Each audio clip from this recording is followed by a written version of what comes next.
গল্পের ভিলেন এবারে দক্ষিণ সুপারস্টার নাগার্জুন, যার নায়ক কিংবদন্তি রজনীকান্ত। সাথে আছেন বলিউড সুপারস্টার আমির খানও। ভারতীয় ফিল্ম ইন্ডাস্ট্রির এই 3 তারকাকে দেখা যাবে কুলি সিনেমায়।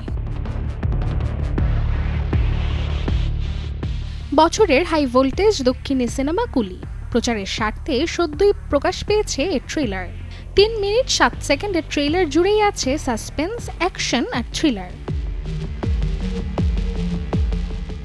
প্রায় 400 কোটি বাজেটের এই সিনেমাটির গল্প এগিয়েছে স্বর্ণের চোরাচালানকে ঘিরে।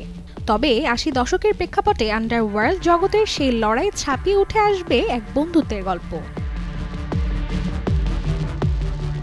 কুলির প্রধান চরিত্র দেবার ভূমিকায় অভিনয় করেছেন রজনীকান্ত। তার বন্ধু হয়ে হাজির হবেন আমির খান। ক্যামিও এই চরিত্রটির সাথেই জড়িয়ে আছে কুলি ছবির মূল কাহিনী। অন্ধকার জগতে রাজত্ব ধরে রাখা অত্যাচারী সাইমনের চরিত্রটি ফুটিয়ে তুলেছেন নাগার্জুন। আর প্রধান নারী চরিত্রে দেখা যাবে শ্রুতি হাসানকে।